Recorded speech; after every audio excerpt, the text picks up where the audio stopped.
Hola hermanos, bienvenidos al tiempo de estudio de la Iglesia Bíblica Bautista El Camino. Me llamo Joel Solomón, este es el canal en el cual nosotros nos comunicamos. Wendy y yo estamos en los Estados Unidos en el momento, así que como Chile sigue en cuarentena, tenemos que comunicar nuestros mensajes por este medio. Y les doy las gracias por tomar el tiempo para estudiar la Biblia con nosotros. Estamos en el libro de Daniel. Estamos hablando de las profecías que se encuentran en Daniel, pero específicamente estudiando lo que tiene que ver con la venida del anticristo. Es más, esta serie la he denominado Preparando el escenario para la llegada del anticristo. Yo creo que como creyentes nosotros deberíamos estar con la mirada en la venida de Jesucristo, pero sabemos que su reino no se establecerá después sino que llegue primero, será después de que llegue el anticristo y haya unos 7 años de tribulación. Sabemos que la iglesia será arrebatada antes de eso. Vamos a hablar de todo eso en la continuación de los estudios que hacemos después del libro de Daniel. Probablemente iremos después a ampliar un poco el tema de los últimos tiempos, tomando de diferentes pasajes, tanto de Apocalipsis como también de Daniel y de otros pasajes que hablan del futuro, porque la Biblia nos da suficiente información para nosotros estar llenos de gozo, llenos de esperanza, llenos también de una fe certísima, segura de la venida de nuestro Señor y que nosotros somos parte del equipo que gana. Somos parte de la familia de Dios, somos soldados de Cristo, somos parte del grupo entre el bien y el mal que está en guerra hasta el día de hoy, que algún día culminará todo eso en la historia en una última confrontación y después se establecerá el reino de Cristo aquí sobre la tierra. Creemos nosotros en una interpretación literal de las Escrituras. Así que con eso en mente, quiero que vayan conmigo a Daniel capítulo 8, y como sucedió en Daniel capítulo 7, vuelve a la historia, vuelve un poco al pasado. Estamos ahora en el reinado de Belsasar. En capítulo 7 estuvimos en el primer año de Belsasar, el reinado de Belsasar, y aquí dice el primer versículo de Daniel capítulo 8, en el año tercero del reinado del rey Belsasar me apareció una visión a mí, Daniel, después de aquella que me había aparecido antes. Entonces él está hablando de que ya había tenido visión antes y ahora está diciendo esta es una segunda visión que Dios le permite tener. Ahora sabemos que Dios, antes de que llegara el Espíritu Santo, como lo hizo en Pentecostés, hablaba por medio de visiones y de sueños. Y Daniel era uno de esos que Dios le había dado la habilidad de interpretar los sueños y las visiones, y le da a él esa habilidad también para poner en orden, para escribir las profecías que ahora tenemos nosotros, para tener esa seguridad de que Dios, como ha cumplido las profecías en el pasado, también cumplirá las profecías que vendrán a futuro. Volvemos entonces en el tiempo al tercer año del reinado de Belsasar. Daniel 8 es la visión que Dios le da para preparar tanto a Daniel como a los demás que van a escuchar su interpretación cuando él ve los eventos de la mano escribiendo sobre la pared en el último día del reinado, podríamos decir, de Belsasar, antes de que llegaran los medo-persas y tomaran el control.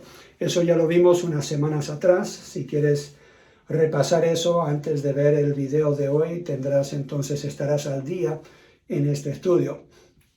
Daniel en este tiempo tiene aproximadamente 60 a 65 años de edad. No estamos seguros exactamente cuántos años tiene, pero ya es un hombre de edad, de experiencia, ha ayudado a más de un rey en Babilonia. Y Dios manda un ángel para interpretar esta visión que Dios le da a Daniel. Dios ya le había revelado el futuro de las naciones gentiles. Ahora en Daniel capítulo 8 le habla un poco de lo que le va a suceder a Israel. El idioma en el libro de Daniel cambia ahora de arameo, lo que eran los primeros 7 capítulos, y ahora comienza con el hebreo. esta revelación es tan fuerte que Daniel se enferma después de tener la visión y la interpretación. Lo leemos en el versículo 27. Leímos el primer versículo del capítulo y ahora nos vamos a saltar al último. Dice, y yo, Daniel, quedé quebrantado y estuve enfermo algunos días. Y cuando convalecí, atendí los negocios del rey, pero estaba espantado a causa de la visión y no la entendía. Él usa palabras bastante fuertes aquí para describir cómo reacciona a lo que él ve en esta visión, sabiendo que Dios le ha revelado algo, y aunque no lo entiende perfectamente, él sabe que lo que Dios le ha revelado se va a cumplir. Y él dice que quedó quebrantado, o sea, llegó al punto de sentir que muy en el fondo tenía estas emociones que tenían que ver con el futuro y lo que le iba a suceder al pueblo de Israel y al resto del mundo. Y está pero completamente, bueno, la mejor palabra quizás es quebrantado, y estuve enfermo, o sea, físicamente fue afectado. Y tuvo que tener un tiempo de convalecencia, dice, y atendí los negocios después, dijo el rey, pero quedó espantado.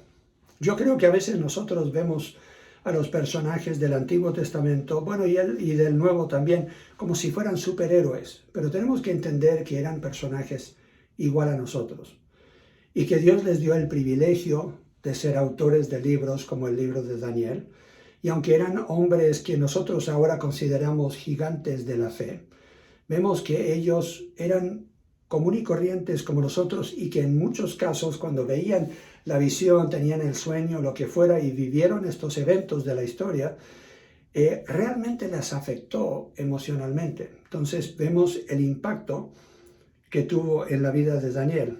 Ahora volvemos a Daniel 8 y versículo 2. Dice, vi en visión, y cuando la vi, yo estaba en Susa, que es la capital del reino, en la provincia de Elam. Vi pues en visión, estando junto al río Ulai. Ahora en ese tiempo Susa, aunque era la capital de una de las provincias del reino de Babilonia, del imperio babilónico, no era la gran ciudad que vendría a ser bajo los medo-persas. Simplemente era una ciudad común y corriente, no era muy grande ni muy importante. Estaba junto al río, entonces estaba en un lugar estratégico. Pero vino a ser la capital, vino a ser una de las ciudades más importantes del reino de los medo-persas o del reino persa, cuando ya los persas tomaron el control del grupo Meda. Vemos ahí en Susa, que viene a ser la capital, y es la ciudad principal donde está Nehemías y también donde está Esther. Entonces, si vemos el primer versículo de Nehemías y el segundo versículo en capítulo 1 de Esther, vemos que los acontecimientos tanto de la vida de Esther como de Nehemías suceden en esta ciudad llamada Susa. Ahora, en capítulo 8 y versículos 3 y 4 leemos lo siguiente. Alcé los ojos y miré, y aquí un carnero que estaba delante del río, y tenía 2 cuernos, y aunque los cuernos eran altos, uno era más alto que el otro, y el más alto creció después. Vi que el carnero hería con los cuernos al poniente, al norte y al sur, y que ninguna bestia podía parar delante de él, ni había quien escapase de su poder, y hacía conforme a su voluntad, y se engrandecía. Ya hemos visto en Daniel que los diferentes animales o las bestias que salen tanto del mar, como esta bestia que simplemente aparece, representan reinos. Y los medos tomaron la iniciativa en conquistar a Babilonia, pero los persas crecieron más y se apoderaron tanto de los medas como de todo el imperio y tomaron el poder. Y nosotros no tenemos que adivinar quién es este carnero, porque el versículo 20 nos dice claramente, el ángel mismo viene para interpretar este mensaje, esta visión, este sueño. Dice aquí en el versículo 20, en cuanto al carnero que viste, que tenía 2 cuernos, estos son los reyes de Media y de Persia. claramente entonces nos da la interpretación, la Biblia misma. No tenemos nosotros que intentar adivinar. Si sabemos algo de la historia, como ya lo hemos visto en capítulos anteriores, vemos como los medo-persas llegaron y asumieron el control después del imperio babilónico. Y ellos, el imperio babilónico dejó de existir y los medo-persas llegaron con poder.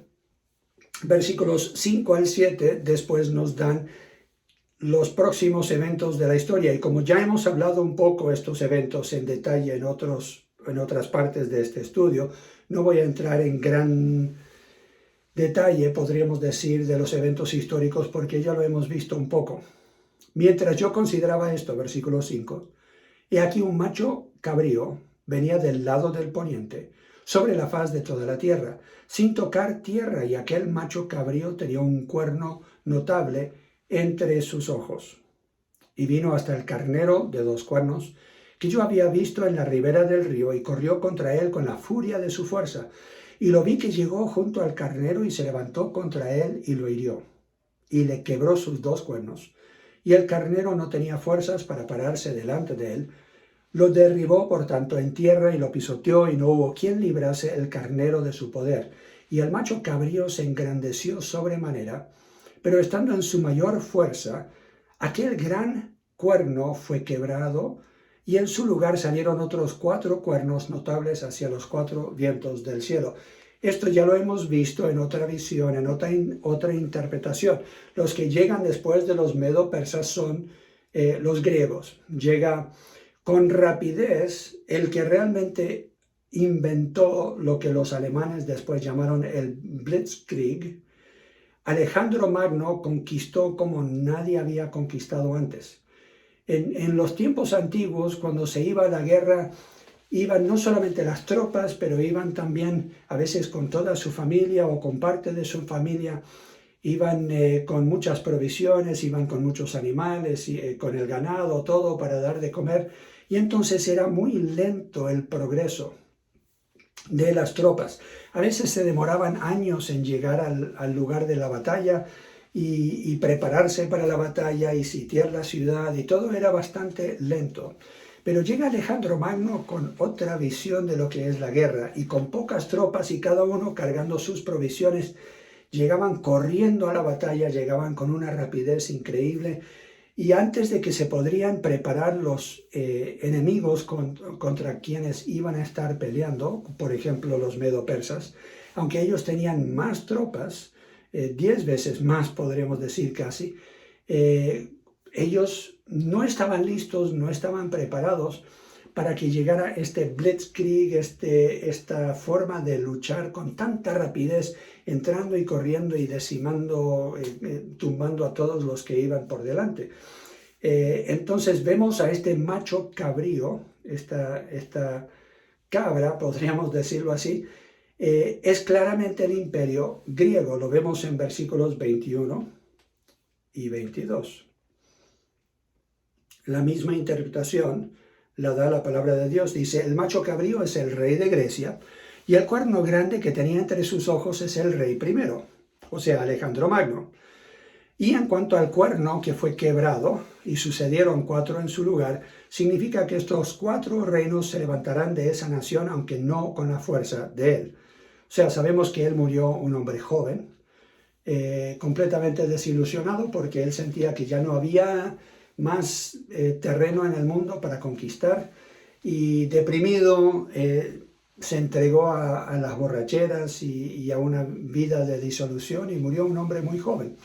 Y entregó su reino a 4 generales, y de esos 4 se dividieron entre ellos el imperio griego.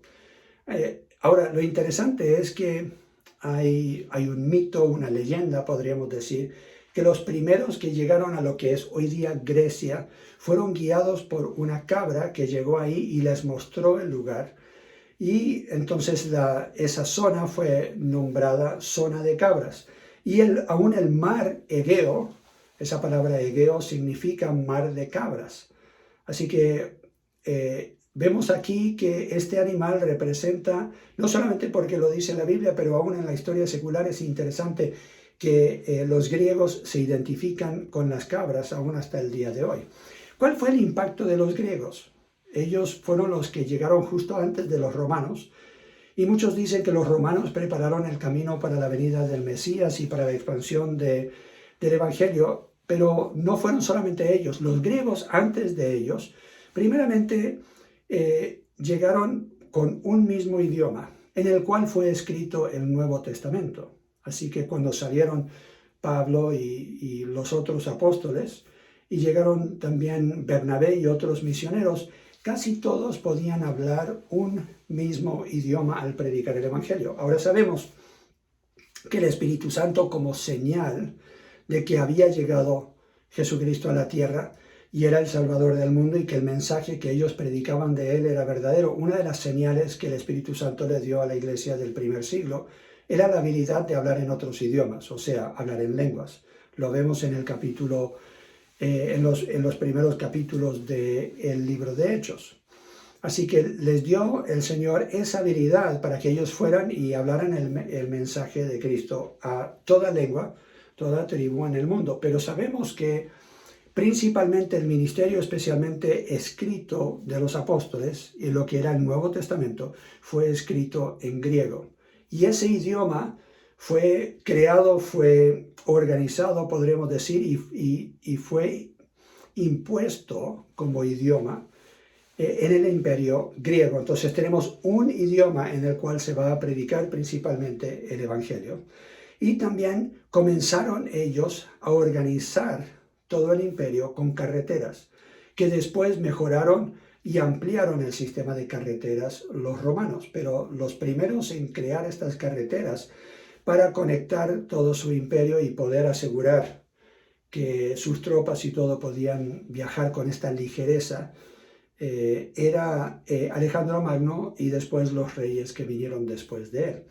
Y lo que eso hizo posible era los viajes de muchos de los misioneros que salieron para llevar el Evangelio a diferentes partes de Europa, de Asia Menor, y bueno, hasta bajando por África y otras partes del mundo. Vemos que aquí se cumplen 4 profecías en este capítulo 8 de Daniel. Primeramente, que Babilonia será destruida por los medo-persas. Y ellos llegaron y asumieron el poder, eso ya es historia, eso ya lo sabemos. Que después los medo-persas serían destruidos por los griegos, eso también es historia. Y que el rey griego moriría repentinamente, o sea, se quiebra ese cuerno, y los 4 reyes toman su lugar. En el versículo, lo vemos en el versículo 8 de Daniel 8. Dice: y el macho cabrío se engrandeció sobremanera, pero estando en su mayor fuerza, aquel gran cuerno fue quebrado, y en su lugar salieron otros 4 cuernos notables hacia los 4 vientos del cielo. O sea, se esparcieron, estos reyes tomaron cada uno una parte del reino y tomaron el lugar de Alejandro Magno. Ni uno de ellos pudo tomar el control absoluto del imperio y se lo dividieron entre ellos, los 4. Ahora leamos los versículos 9 al 12. Dice: y de uno de ellos salió un cuerno pequeño que creció mucho al sur y al oriente y hacia la tierra gloriosa, y se engrandeció hasta el ejército del cielo, y parte del ejército y de las estrellas echó por tierra y las pisoteó. Aún se engrandeció contra el príncipe de los ejércitos, y por él fue quitado el continuo sacrificio, y el lugar de su santuario fue echado por tierra, y a causa de la prevaricación le fue entregado el ejército junto con el continuo sacrificio, y echó por tierra la verdad e hizo cuanto quiso y prosperó. Vemos aquí un ejemplo del anticristo que vendrá a futuro. Si ustedes saben algo de profecías, generalmente las profecías se hablan de que hay un doble cumplimiento. Hay un cumplimiento cercano que comprueba que vendrá un tiempo a futuro que se va a cumplir esa profecía. Y entonces vemos aquí a Antíoco Epifanio, que significa Dios manifiesto. Ese no era el nombre que él tuvo al nacer, que le dieron al nacer, sino que él asumió ese nombre, porque él se creía una manifestación física del dios Zeus. Llegó a Jerusalén, de estos 4 surgió a mayor poder que los demás, y decidió llegar para tomar posesión de la Tierra Santa, de Jerusalén y sus alrededores, y no le gustaba que ellos no lo aceptaran a él como Dios, en parte, pero también aprovechó que había una división entre los judíos mismos, como podríamos decir, una guerra civil, entre los que no eran tan ortodoxos en su interpretación de la ley y los que eran ultra ortodoxos en la interpretación de la ley, y querían ver un avivamiento, que el pueblo de Dios volviera a Dios. Y entonces Antíoco se aprovechó, podríamos decir, de este momento de guerra civil, la que estaba comenzando, podríamos decir, entre el pueblo de Israel, y llegó con fuerza con sus tropas, mató a más de 80,000 ciudadanos de Jerusalén, vendió a 40,000 para que fueran esclavos en otros lugares, prohibió el culto judío, prohibió, por ejemplo, que los niños que nacieran los circuncidaran, y tenemos la leyenda, podríamos decir, o es historia real, no sabemos, pero se cuenta la historia de que 2 madres específicamente fueron puestas como ejemplo de lo que le iba a suceder a las mamás que intentaban seguir la ley al tener a sus hijos circuncidados.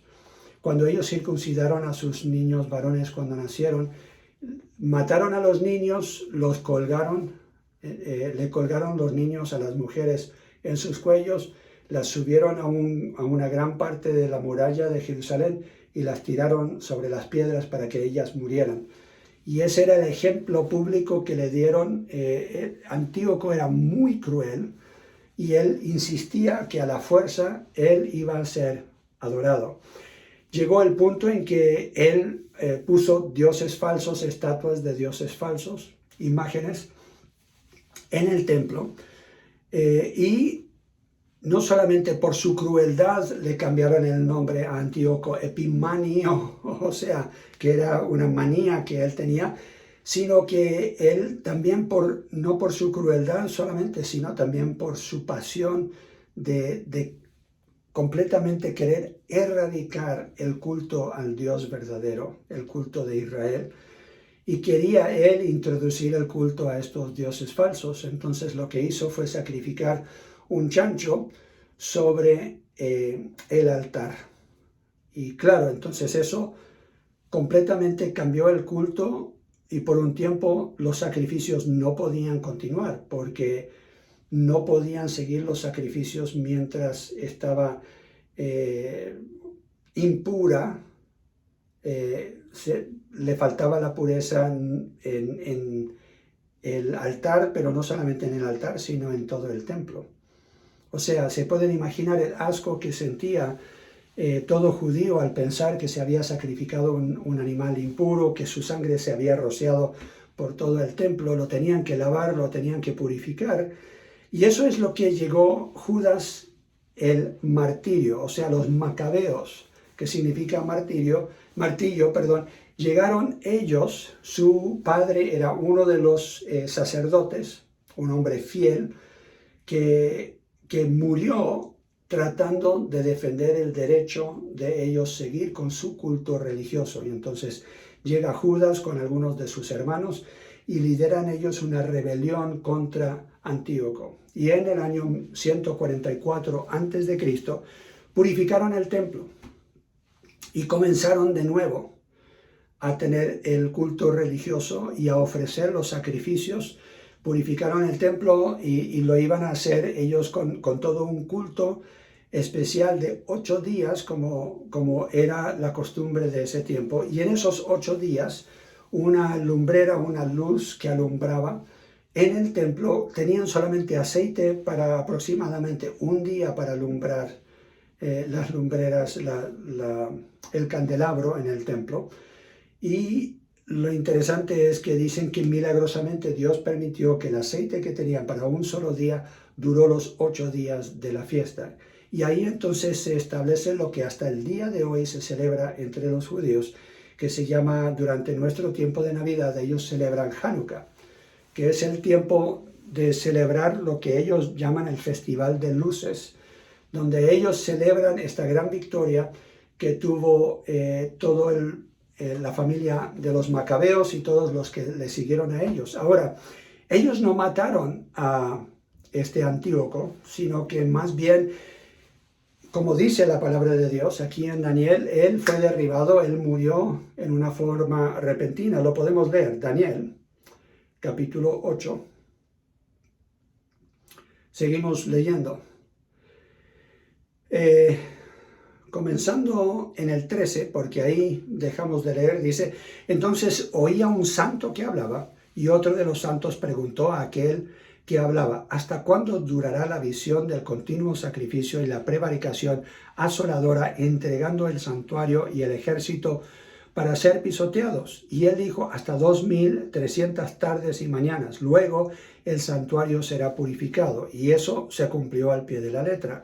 No solamente el tiempo que pasó, sino que fue purificado el templo. Versículo 15. Y aconteció que mientras yo, Daniel, consideraba la visión y procuraba comprenderla, he aquí se puso delante de mí uno con apariencia de hombre. Y oí una voz del hombre entre las riberas del Ulai, o sea, el río, que gritó y dijo: Gabriel, enseña a este la visión. Vino luego cerca de donde yo estaba, y con su venida me asombré y me postré sobre mi rostro. Pero él me dijo: entiende, hijo de hombre, porque la visión es para el tiempo del fin. Mientras él hablaba conmigo, caí dormido en tierra, o sea, desmayado, sobre mi rostro, y él me tocó y me hizo estar en pie, y dijo: he aquí yo te enseñaré lo que ha de venir al fin de la ira, porque eso es para el tiempo del fin. O sea, ya estamos hablando no solamente de lo que había sucedido en el tiempo de Daniel, o que estaba pronto por suceder en el tiempo de Daniel, sino también está apuntando a un tiempo futuro. Dice: en cuanto al carnero que viste, tenía 2 cuernos, estos son los reyes de Media y de Persia. El macho cabrío es el rey de Grecia, el cuerno grande que tenía entre sus ojos es el rey primero. Y en cuanto al cuerno que fue quebrado y sucedieron 4 en su lugar, significa que 4 reinos se levantarán de esa nación, aunque no con la fuerza de él. Todo eso ya ha sucedido en la historia.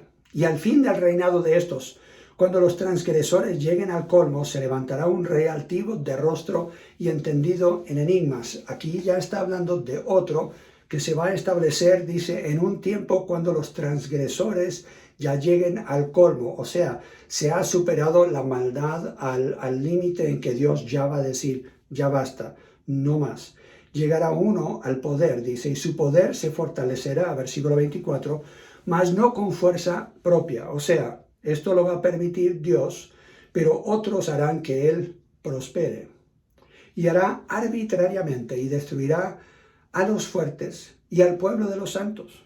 Con su sagacidad hará prosperar el engaño en su mano, y en su corazón se engrandecerá, y sin aviso destruirá a muchos, y se levantará contra el príncipe de los príncipes, pero será quebrantado, aunque no por mano humana. Será quebrantado, pero no por mano humana. Esto le sucedió a Antíoco, y sabemos que le va a suceder también al que vendrá como anticristo a futuro. O sea, Antíoco viene a ser personaje histórico que ya se cumplió en la historia, pero que viene a ser figura del que ha de venir, que es el anticristo, que tendrá el mismo fin. Dios será el que lo destruye, no serán los seres humanos. Como dice la historia, muchos dicen que los que ganaron fueron Judas, el martillo, los macabeos, y que todos los que estaban con él terminaron con una gran victoria contra Antíoco. Pero la victoria fue posible porque Antíoco se enfermó de una enfermedad que seguramente dicen, por lo menos los que lo experimentaron, que era una enfermedad interna donde él comenzó literalmente a putrificarse de adentro hacia afuera, y había un olor en su cuerpo terrible. y que él ni siquiera podía aguantar el olor. Él literalmente se estaba descomponiendo de adentro hacia afuera.